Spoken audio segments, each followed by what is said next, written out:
You're listening to the Options Insider Radio Network, the home of the Options Podcast. For more quality options programs, visit theoptionsinsider.com or search for Options Insider Radio Network in your podcast provider of choice. Listeners can also access all of our programming through our mobile app available in the iTunes and Google Play stores. Select programs are also available via live stream at mixlr.com/options-insider. That's mixlr.com/options-insider. Don't forget to follow along with your favorite programs and submit your own questions for the hosts at twitter.com/options, stocktwits.com/options, facebook.com/theoptionsinsider, or via questions at theoptionsinsider.com.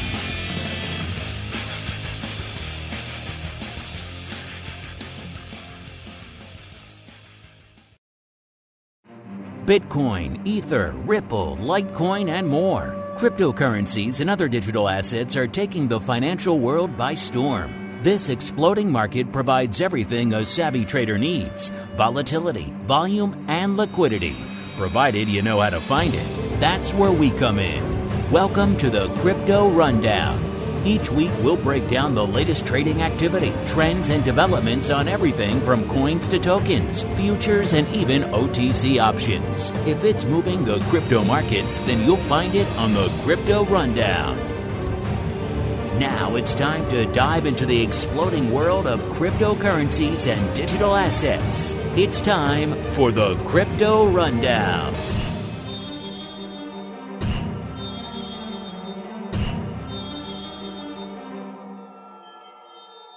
All right, everybody. That music means it is time once again for the Crypto Rundown, the program here on the Options Insider Radio Network, where we break down some of the fascinating and indeed crazy and indeed volatile developments going on in that other asset class, the crypto side of the fence. We're going to talk the spot, the futures, indeed the options, the vol, the SKEW, the open interest, all that good stuff. My name is Mark Longo. Of course, in this fine network, if you're just joining us for Crypto Rundown, you're missing a whole heck of a lot. So wherever you listen to this fine program, could be our website, could be iTunes, Spotify, however you get it, even a growing number of you like it on YouTube as well.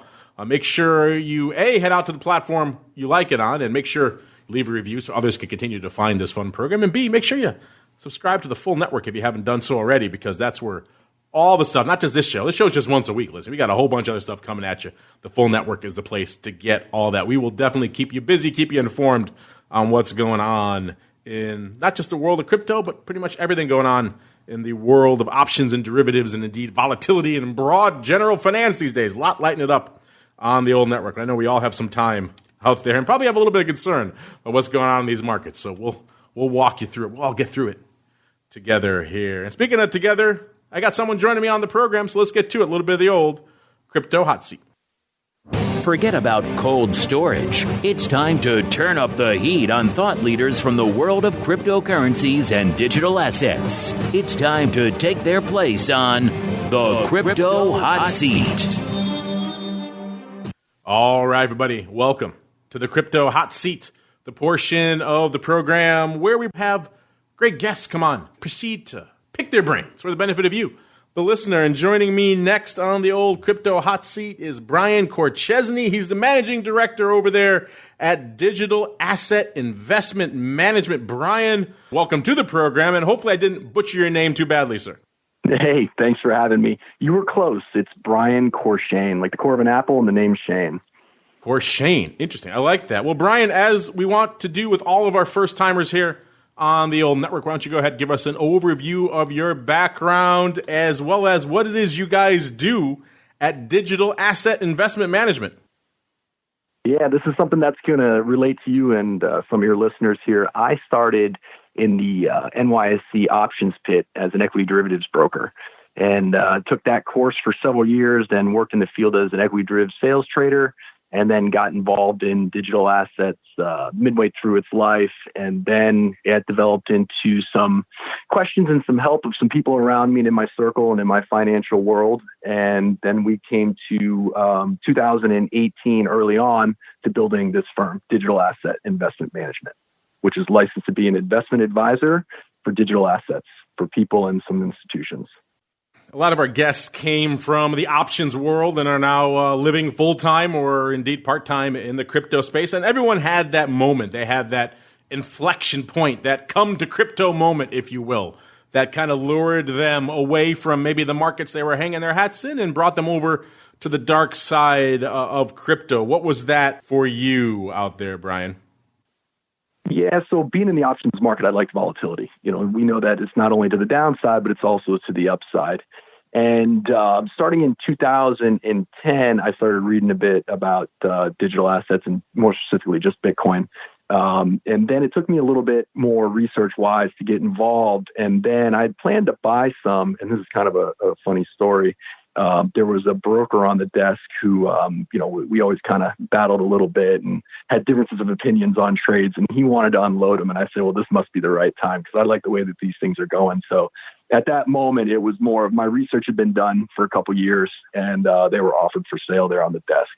I took it up, and then once I owned some, after just a few more months, it turned out that what do we have there? The government had the stake that they had recovered from the Silk Road that they issued out that some of the guys had bought in the auction. So then I knew that. I said, all right, this has got to be something good to go forward. So then I bought more, and it just became a great thing. Talked to a lot of people on the desk about it through the different broker deals I worked at, and it kind of just grew and grew and grew, and here we sit now. So it's that was the aha moment, a bit of research and then having them offered for sale on the desk and getting involved. Made it exciting. That was it, huh? That was enough to lure you from the broad S&P world into then and indeed still nascent world of crypto. Yeah, that's right. I still keep engaged with the volatile markets that are out there, the S&P, and especially what's going on in light now.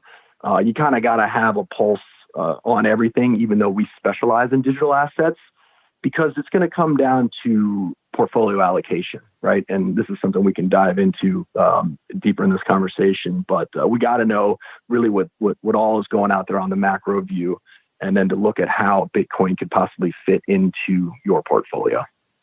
Well, speaking of those portfolios, we're seeing a lot of inquiries, and we do programming on this network. Of course, the advisor's option aims specifically at the advisor and indeed asset manager audience. We're starting to see more questions and just feedback coming in from that audience about the crypto space. It's a product category probably wasn't on a lot of their radar a few years ago, and now over the last few years we've seen the big run up, the big sell off, the crypto winter, and now the resurgence, and I guess you can call it now the kind of great vacillation, for lack of a better term, as to what we're seeing out there. What are you guys seeing out there in the RIA space? Are you seeing a lot of advisors really starting to get interested in this space, and indeed also, probably more importantly for you guys, are you starting to see a lot of nascent demand from the clients who are saying, hey, I want an RIA who could perhaps help me with this? This is a hard space to navigate if you're not familiar with it there, Bryan. Yeah, it definitely is. So talking about other financial advisors and wealth managers that are out there, it's largely unavailable. And that's difficult to swallow. A lot of people think that they might be able to call their broker at Fidelity or at Morgan Stanley and get some allocation into Bitcoin, but that's just not the truth. There's bureaucracy involved, there's infrastructure difficulties, and sometimes you might just end up finding that they're just not properly licensed to do this stuff out there. So getting a financial advisor who could properly advise you on Bitcoin and then manage that for you largely just doesn't exist. That's out there. And then what we also see is that financial advisors and wealth managers that do get these questions asked to them generally know a little bit on the surface, but haven't done the work that's necessary to really understand the complexities of digital assets.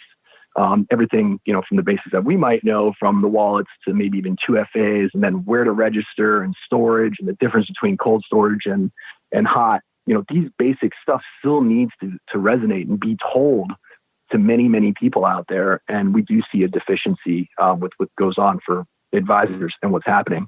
So that directs traffic in our way. So coming into this year and what's happened with coronavirus and our government and the stimulus, we have seen an uptick. And if we look at this thing, it's Bitcoin. It's a finite amount.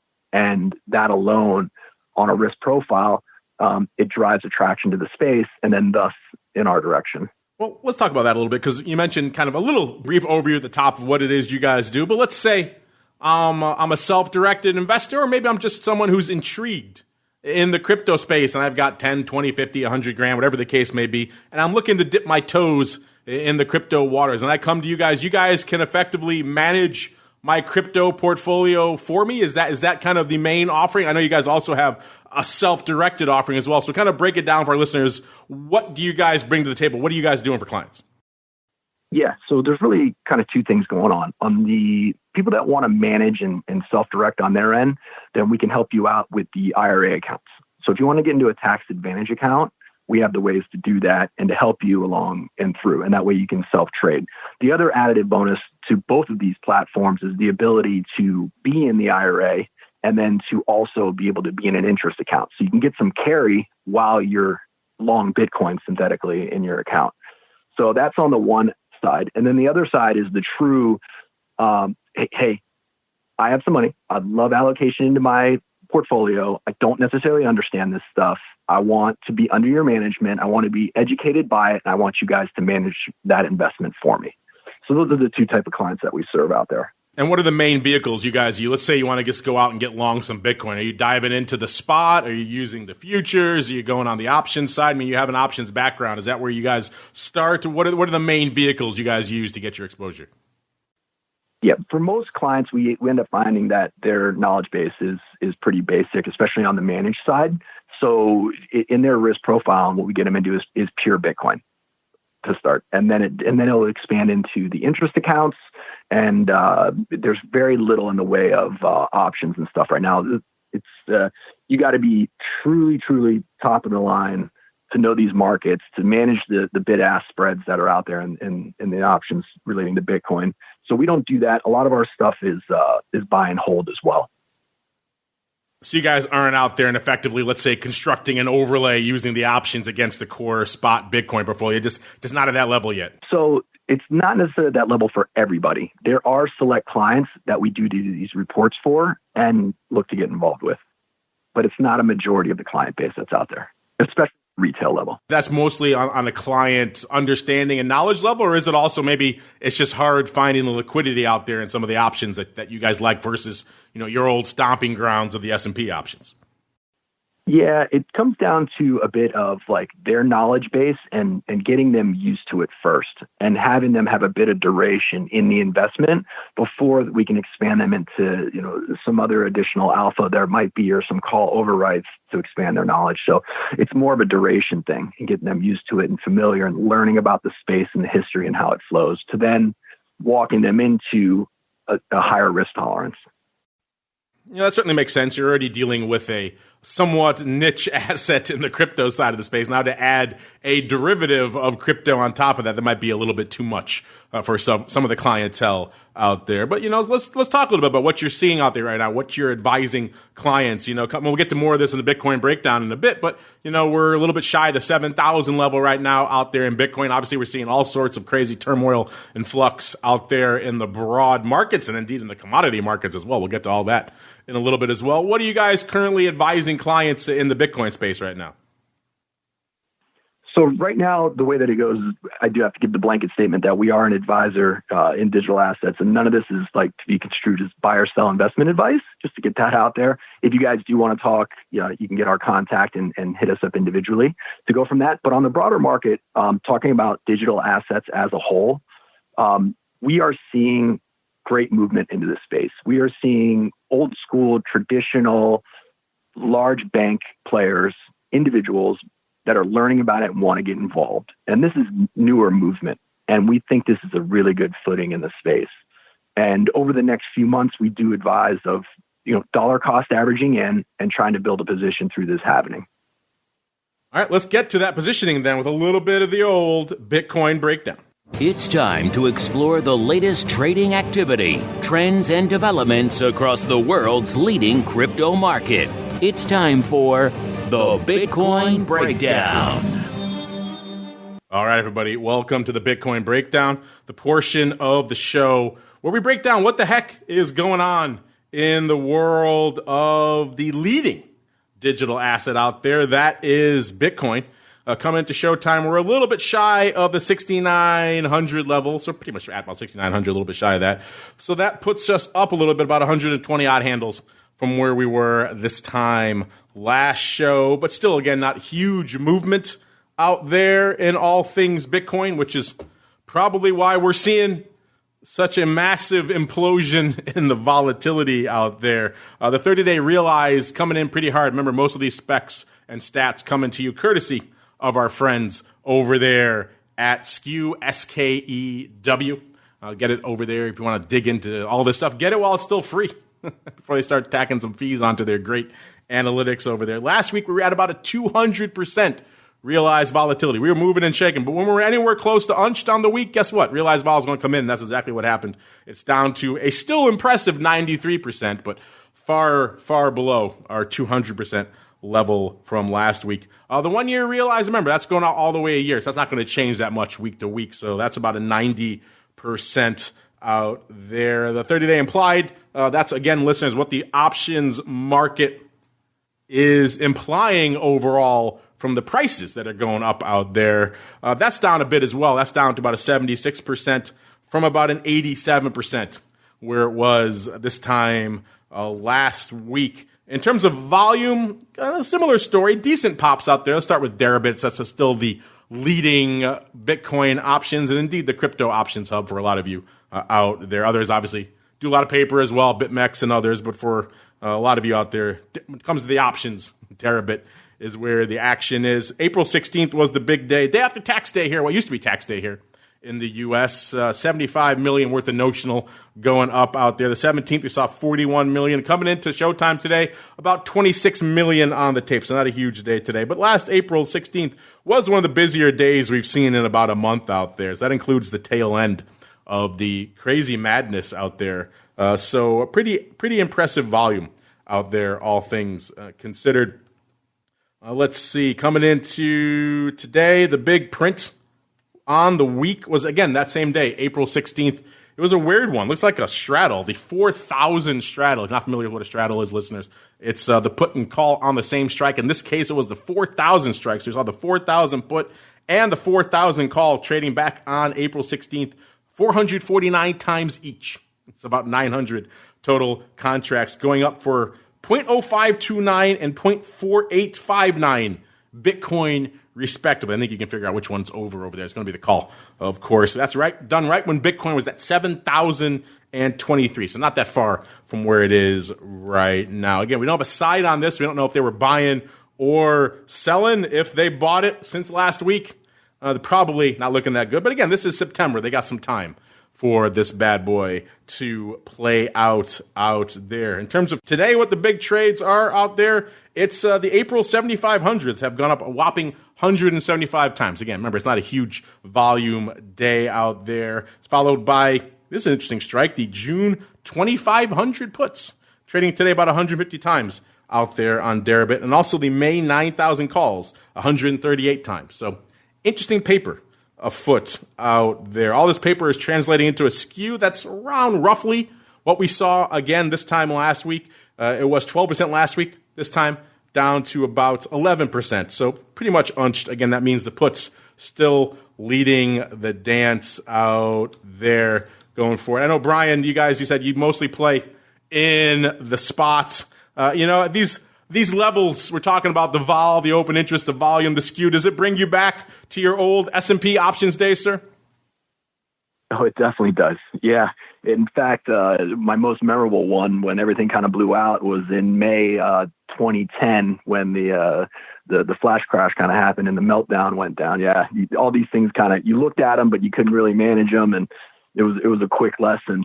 And to tie it back further, when you opened up this segment talking about all the numbers and volatility, something kind of interesting here, even though we're really just playing the spot, is that this consolidation that we're having in here is just reaffirming a new higher base out of any year that we've ever had with Bitcoin. And that matters. And as these guys go and they expect new volatility, well, that kind of affects us a bit too, because we play in the interest account market. So when you might be long Bitcoin in your account and you put it out in an interest account and you're gaining some yield, well, where's that yield coming from? Well, that yield's coming from lending it out to guys that might be playing in the derivatives.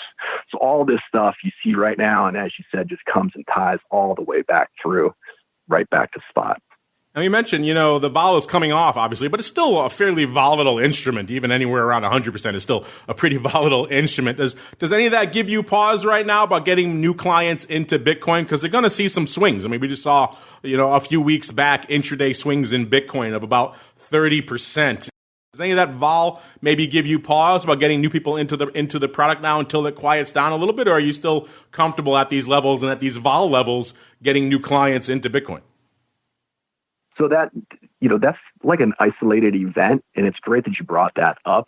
It was good to actually see that happen. I think it tested a lot of the systems that are out there that do these leverage products to see where margin calls and stuff might have been. What that did was we were able to talk to clients on the back of that might have felt shaky and insecure about the vol really spiking, and say, hey, listen, like this is how it performed. All the companies held together. There was no defaults that went on. Nobody had to step in. No government had to come in and rescue Bitcoin during that event, right? So it actually, I feel it helped, and it drove more people to us and in this space, seeing how well Bitcoin handled through that drawdown. Now, I'm curious, this was a pretty contentious topic for us here on the show. A lot of our listeners, particularly on the crypto side, got up in arms about it. I'm curious, you come from a more traditional financial background as well, so I'm curious what your thoughts are. When all of that stuff was happening, the big intraday swings, plus or minus 30%, there were a lot of calls out there for some sort of circuit breaker like we have in the traditional asset markets in crypto. And of course, the people coming from the crypto world were just appalled by that notion. It's contrary to the decentralized nature, the entire ethos of crypto. But people coming from a more traditional financial world say, yeah, that makes some sense. I don't want my clients subject to 30% intraday swings. I'm curious, so where do you come down on that debate, sir? I don't think there should be a stop trigger in there. I don't think there should be a circuit breaker. I think that this market needs to operate 24/7 globally and be unrestricted. And what's really interesting about the circuit breakers and the capital markets is that it's just kind of this reaffirming thing where there's no circuit breaker to the upside, right? There's only to the downside. So, are we constantly putting an artificial base in the capital markets? And is that something you should trust? Because eventually some way will be found to get around that stuff. And being in Bitcoin, that's truly decentralized and trades 24/7 around the clock with no restrictions like this. It's truly a complement to in itself of something pure that you can get that's finite. There you go. Interesting. I thought you might have a different take on that, but it sounds like you're in line with a lot of the players out there. Let the dice fly high, as they say. Up or down 30%. Let it roll out here. Let's look to see what's rolling from a call to put perspective out here, and it's pretty much unched. We're seeing the puts still out there leading the dance, about 62% out there. In terms of open interest, we're seeing, let's see where we are, kind of similar to where we were this time last show. Coming into the showtime here, we're seeing open interest total at, let's start with Deribit, about 533 million. That's up even from the average, which is about 508 million, down slightly from last year, but not a ton, and they've maxed out. So they're still pretty robust. They've maxed out recently at about 638 million open interest out there. So interesting stuff overall from a overall perspective. And interesting stuff out here as well with, again, the call put I just gave you earlier, that's from the overall open interest out here. So we're seeing 62%, I should say, to the puts, which again is kind of strong, very close to the max. The minimum is about 0.42, so about 42% out there. So we're at the upper end of that range, and that's reflected in that SKEW number as well. The puts are still fairly firm out there. Let's look at some other open interest numbers here really quickly. The number 2 spot, still a fight between LedgerX and OKEX. LedgerX squeezing out the number 2 spot there, about 35 million. OKEX right behind them, 33 million. CME, number 4, 11 million. So that's ticking up. It's better than it has been. That's about their max, actually, right now. They've averaged about 7.8 million. So they're at their max pretty much right now. So a little bit of growing paper out there for CME, and backed, unfortunately, 50,000 OI. Not really a big month for them. If you're wondering where that paper is aggregated, this is across all the venues now. The big month they still like their quarterlies out there. In June, leading the dance with about 32, almost 33,000 contracts open out there. April coming in pretty strong, though, about 26,500. Everything else a distant third behind it. You got SEP at about 11,300. And then the rest kind of falling off there. In terms of CME, Bitcoin options, I mentioned, decent OI out there right now. A lot of that coming back on the 15th. You saw nearly 2 million worth of notional going up then. That was kind of the big day. So that's responsible for a lot of the OI we're seeing on the board right now. The rest of the week, shy of 1 million. Today, coming into Showtime, or Friday was, I should say, was shy of 500,000. But the big day was about 2 million. That was back on the 15th. So tax day, driving a lot of paper out there. In terms of the futures, over there on CME land, kind of a different story. Light paper, about 4,000 contracts on the tape coming in today. Friday, a little bit north of 2,000, so extremely anemic there. Thursday, 7,000, and Monday, about 6,000, and kind of the rest kind of less throughout the week. Our old friend, the Backed Volume Bot, breaking down the week here in Backed. Looks like the futures, total traded contracts, 1,420. So actually giving some contract numbers, and I like that as opposed to just notional, which notional is about 10.1 million or so. That puts it up about 2%, and the OI is about 5.6 million. That puts it down 4% out there. Again, a lot of people waiting to see what Back's going to do with all that money they've been raising. You know, this is kind of interesting one here, Brian. I'm curious as well. Coming to Showtime, we saw some news coming out. I believe it was CoinDesk who broke this down. Actually, they talked to Coinbase, I believe, because everyone's getting these stimulus checks now for $1,200. And sure enough, Coinbase did a little bit of digging into their platform, and they found that they had a spike in deposits worth $1,200. Go figure how that amount plays out. So apparently a large spike for their overall number. That's not a volume and value amount you see normally going up on their platforms. It's probably easy to find those out there. And they spiked pretty firmly. So people, Brian, apparently taking their $1,200 from the government and putting it to Bitcoin. What do you think of that? Have you seen a lot of stimulus action over there in your neck of the woods, Brian? You know, directly with us, not necessarily, but talking on that topic, it does make a little bit of sense. I can't say that I advise that for everybody, but people that have the suitability for it, if you're looking to hedge out of your dollars, I mean, you get that money right away and you direct it and flip it into Bitcoin, right? Especially with the money printing that's going on. So you can kind of see the reasoning that's there for it. But again, it's got to be suitable on case to case. Interesting that they have that data though, and they can pull it right there at time, and it matched up dollar for dollar. Yeah, that is pretty fascinating. Just goes show you an interesting data point. I wasn't planning on crunching. I never even thought about it, that people are going to take that stimulus money. But I guess if you don't need it right now to pay bills, and you want to put it in crypto, have at it. But we have to talk about this, Brian. Come in today's show. Just on our last show, people were all up in arms about it. It's kind of the big story dominating the broad markets out there right now. It's what's going on in the crude space. It's just crude oil getting annihilated. That front WTI, which is, of course, the main U.S. crude contract here, listeners. That front contract, which is going out tomorrow, people were so eager to just dump their WTI to avoid having to pay for storage and everything else, which is going to just add more cost. So they crushed that future, which was around the $20 level not too long ago, all the way down to effectively zero, even negative. If you had a listener asking if it was going to go negative, below zero effectively, and if that's even possible. And I said, in a normal environment, I would say, no, that's insane. But these are not normal environments. Crazy things are happening. We did see it go negative ever so briefly because, again, the cost of having to take this stuff and store it exceeded even that. So that they were willing to take the hit there. So it's insanity. We're seeing a lot of people in the crypto space kind of doing a little bit of a nana boo-boo action, kind of waving their fingers. People have been talking for a while about you should diversify out of those commodities and into crypto, into Bitcoin in particular. So we're seeing a lot of people looking at these levels, like when WTI future was trading $1 and saying, oh, I could buy a whole bunch of WTI barrels, or I can buy one Bitcoin. Look how much I can trade one Bitcoin and get hundreds of barrels of WTI, if not more, out there. It is worth noting that's that front contract that's going away in a day. So you're getting those barrels of oil exposure for exactly one day.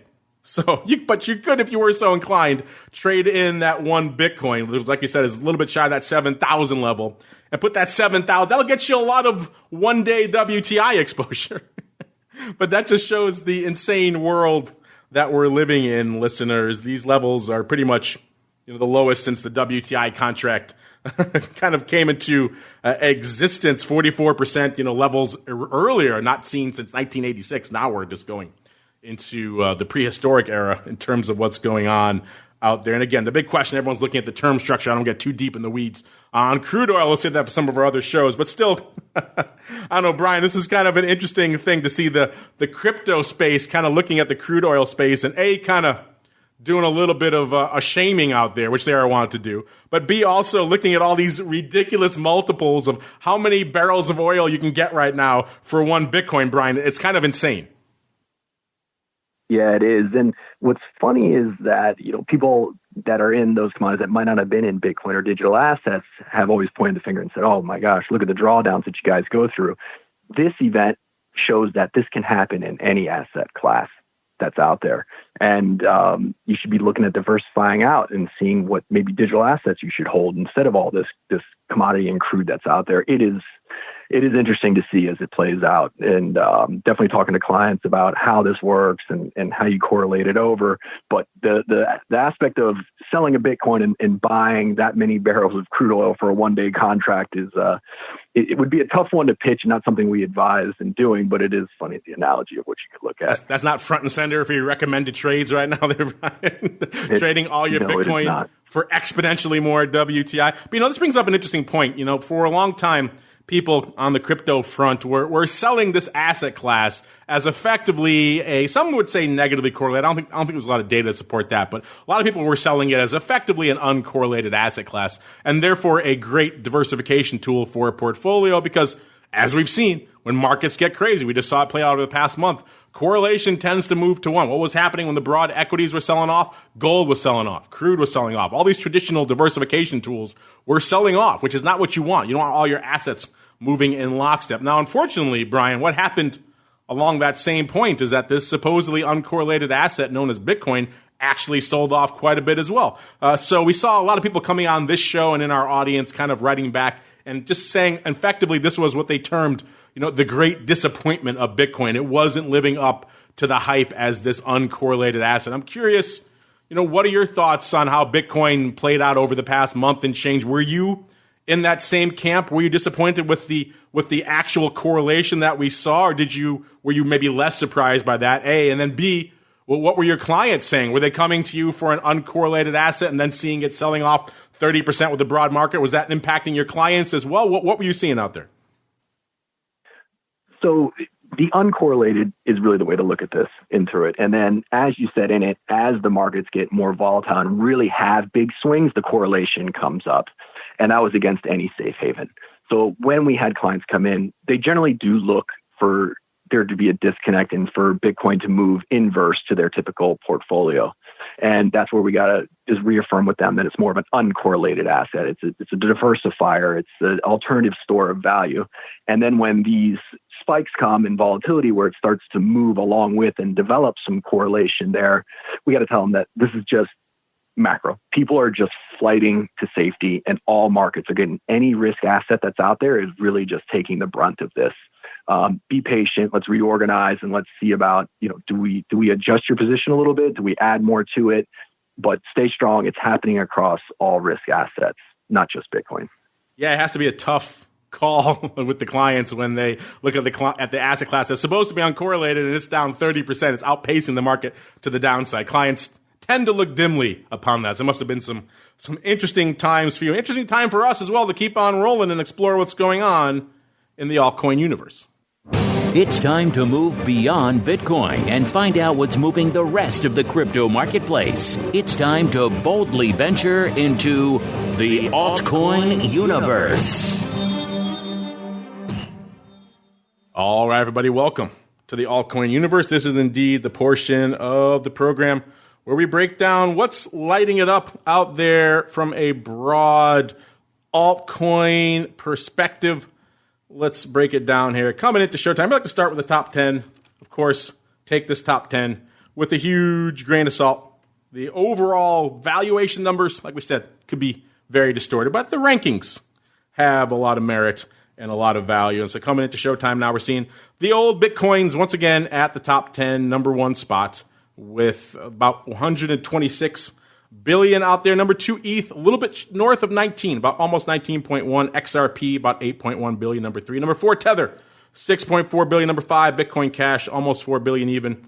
Let me drop off a little bit again. Number 6, Bitcoin SV, 3.4 billion. Number 7, Litecoin, 2.6 billion. Number 8, Binance Coin, hot on his heels, right about 2.4 billion. Number 9, EOS, 2.3 billion. And around out the top 10, the old Tezos with about 1.5 billion out there. Looking at the altcoin, how they stack up from last show, we're seeing some interesting times. ETH actually getting a little bit of a lift out here. It was 154 and change on the last show. Coming into today's show now, we're seeing ETH at about 175 and change. That puts it up pretty firmly, about 20 handles from where it was this time last show. Let's get into the nitty-gritty of some of the metrics out there, as well as the analytics. The realized vol out there, same deal. It's moving, but not enough to sustain the astronomical levels of realized vol. It was nearly 250% on our last show. That's a ton of actual volatility. No asset class can sustain that for very long. And even though we saw about 20 handle move in ETH, that wasn't enough.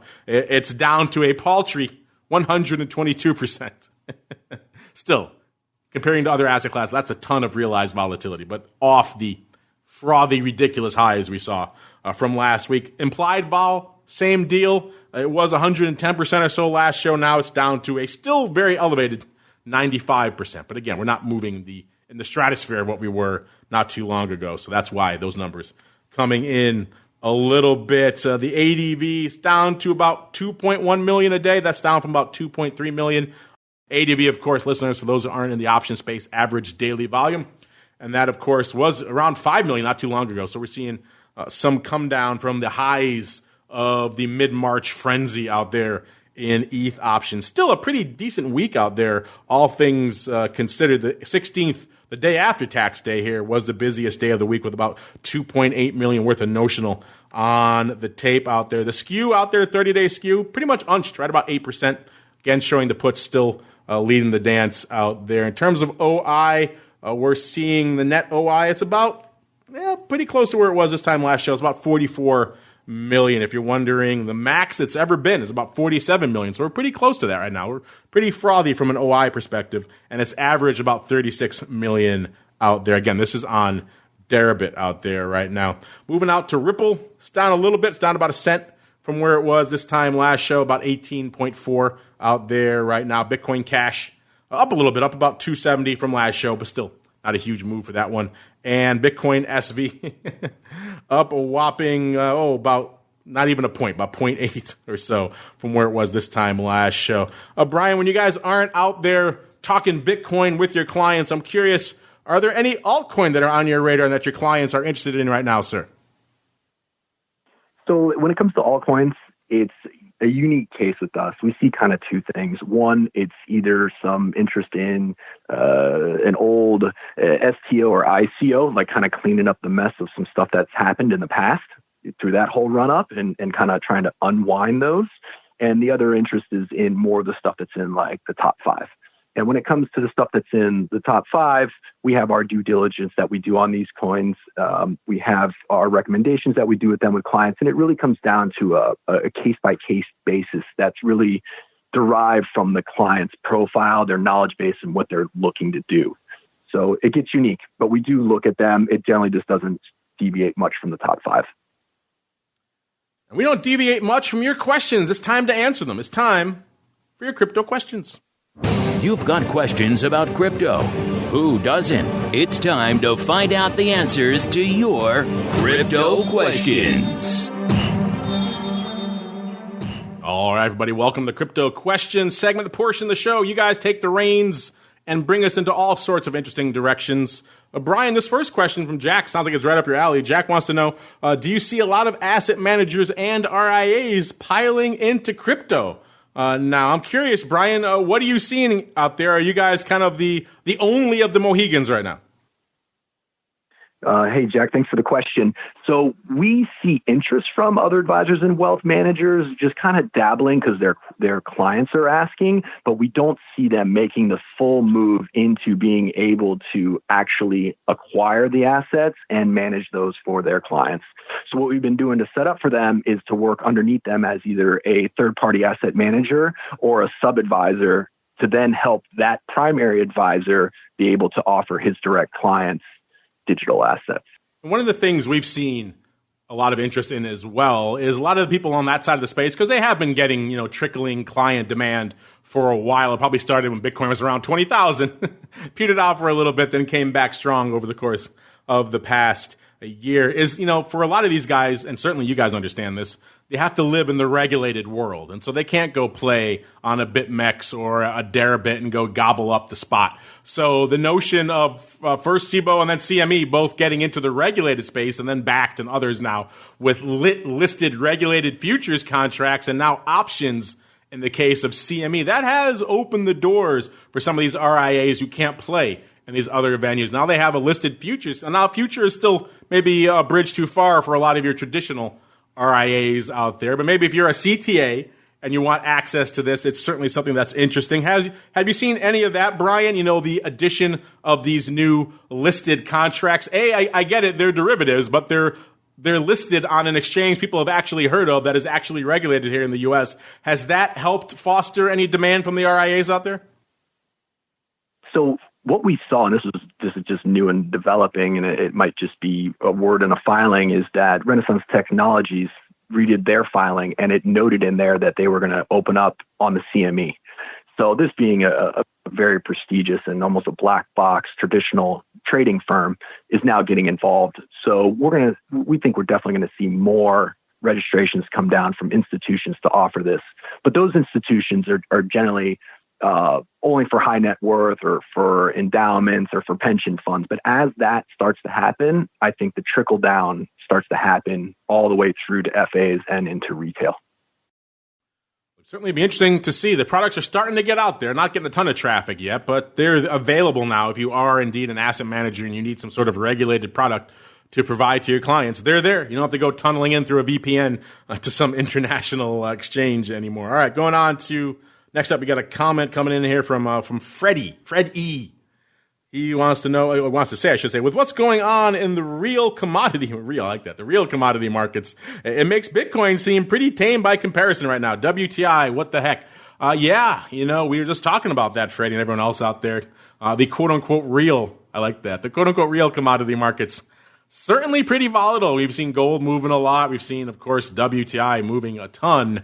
There are serious issues with having to hold a physical asset right now that you don't see in the Bitcoin space. There are advantages to being all digital. Now, there are downsides to that, too. We've seen it with some of the hacking and other issues, people losing their password, losing access to it. But in general, right now, physical storage is a burden and an expense and a cost that is causing all sorts of disruptions, particularly right now in the crude oil space. So you're right. It does make some of these things like Bitcoin that were moving 30%, it never went negative, that's for sure. So you have that feather in your cap, crypto fans out there. It hasn't gone negative, at least that I'm aware of. Maybe in the early dark days, maybe it did flip negative, but in recent memory, haven't seen negative Bitcoin, and don't think we will anytime soon out there, unless we get some crazy scenario with the miners and what's going on with power and everything else like that, maybe. But outside of that, I don't see a lot of scenarios that would really drive Bitcoin negative. You don't have that same storage issue and there's other latent costs that you do on the physical commodity side. Nudie, here's an interesting one as well. I wants to know, why don't more brokers offer Bitcoin and even ETH on their services? Why am I stuck with the Coinbases and the Krakens of the world? Is this a question you get a lot, Bryan, from your clientele as well? They come to you and say, I want to trade these things, particularly maybe in the self-directed accounts, but they can't really use a lot of the major platforms that they're used to? Or are you starting to see a more, shall we say, opening of their a little bit of breaking down the walls over there in the traditional brokerage space when it comes to crypto, Bryan? We definitely still see, and I think we will see for a long period of time, that these big brokers, warehouses, Merrill Edge, typical trading platforms will not offer digital assets. And the reason being for that is that there's a lot of education that needs to go on. They would have to be able to offer it to every single client. They just can't go out and selectively offer it to clients. And they would have to train a lot of people to be able to handle this space. And we don't see them taking the risk on doing that and changing their compliance and their filings anytime soon. So we definitely see a lot of why doesn't my platform offer it? And then us going into the explanation on why.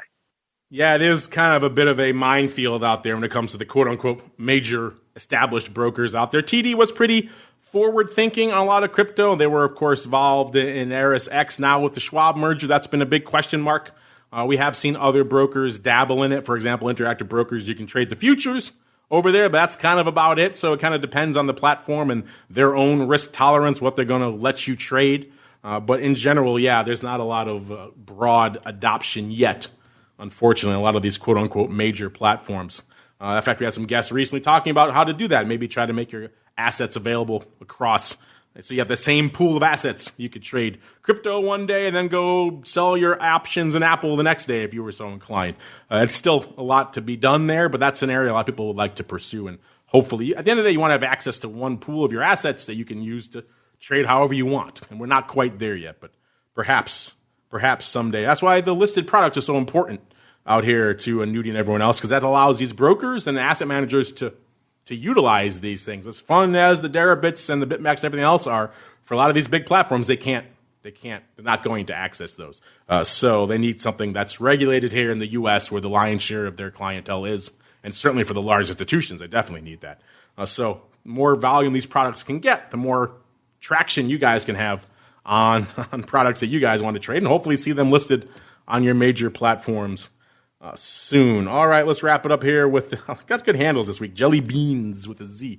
Jelly Beans wants to know, do you think the halving effect will be lessened by the turmoil in the rest of the market right now? Seems like Bitcoin should have been marching upward now instead of hanging out here. Well, if you're wondering, listeners, the halving is approaching. We are a mere 21 days and 12 hours from the big event.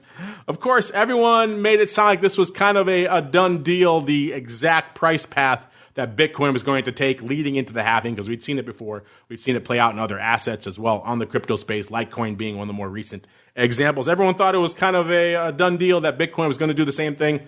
And so far, at least, not so much, which kind of makes it interesting. And I think Jelly Beans has an interesting point here. You know, you can't just take these things for granted. Still, we have time. It's still, not quite a month, but we're getting there. So that could certainly maybe provide some support in the near term for the bulls to rely on.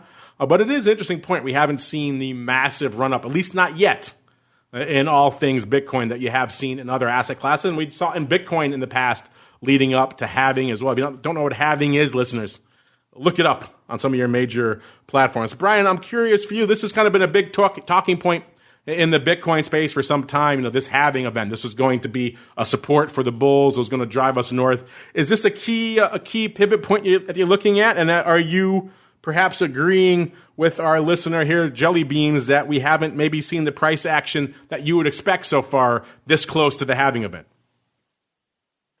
It's been a key point for us. It started almost a year ago, really coming into this and positioning and looking like how we're going to do it and what we're going to advise clients on doing and managing the accounts into the event. But no one expected COVID-19 to come out and really devastate the markets like this. And you said it, and so did Jelly Beans. The story was right. It looked like it was setting up for a true bull run, probably for a couple of weeks right up into the halving. But now a lot of the gas of that's been just taken out. And that's unfortunate, but we will move forward. The halving event is big. It is big. This is a finite supply in Bitcoin, and reducing the reward really has a drastic effect on it, and it should be for the better. Unfortunately, it's not for the better. That music means we're done, Brian. We came all the way through our crypto journey. By the way, mentioning brokers, of course, we had TradeStation Crypto on the show not too long ago, and they're the ones who are trying to offer that merging of traditional assets with crypto assets. Obviously, that's a separate firm, but related, obviously, so you still can't do everything you want there, but it's the closest we've seen, and probably one of the more deep dives into crypto that we've seen from an established broker out there. So if you are indeed so inclined, like our listener, Nudie and others, you're interested in something like that, maybe TradeStation Crypto, listen to the show we just did with them not too long ago. Maybe that's something that's up your alley as well. But unfortunately, that music means we have to go. But before we go, Bryan, if our listeners are intrigued by everything you were laying down here on the show, they want to contact you, maybe have someone manage their crypto for them, maybe they're self-directed, if they want to talk more about halving or your general outlook on all things Bitcoin, where should they go? What should they do, Bryan? Yeah, you can start by the website, which is DAIM.io, which stands for Digital Asset Investment Management, and that's .io. You can reach us on our email, hq@daim.io, or you can call the general office number, 949-298-7582. We'd love to help you out. There you go. Reach out. Maybe you want to talk halving. Maybe you want to talk options in crypto. Or maybe you want to talk about what's going on out there in the spot. Maybe you just want to vent about the correlated / uncorrelated nature of the asset class.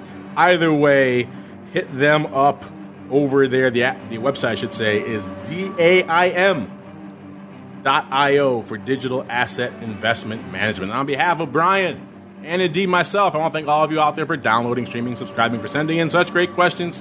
Keep them coming. Stay safe out there. And we'll see you back out here throughout the rest of the week on the network. We're pretty busy, of course. We got Boot Camp back. Going to hit that live tomorrow. Got Options Playbook Radio on Wednesday. Of course, Thursday, diving back into the commodity space with Twifo. And once again with Options Boot Camp. Friday, Volatility Views. Then it all resets again back next week for Monday for more of the Crypto Rundown. You're listening to the Options Insider Radio Network, the home of the Options Podcast. For more quality options programs, visit theoptionsinsider.com or search for Options Insider Radio Network in your podcast provider of choice. Listeners can also access all of our programming through our mobile app available in the iTunes and Google Play stores. Select programs are also available via live stream at mixlr.com/options-insider. That's mixlr.com/options-insider. Don't forget to follow along with your favorite programs and submit your own questions for the hosts at twitter.com/options, stocktwits.com/options, facebook.com/theoptionsinsider, or via questions@theoptionsinsider.com.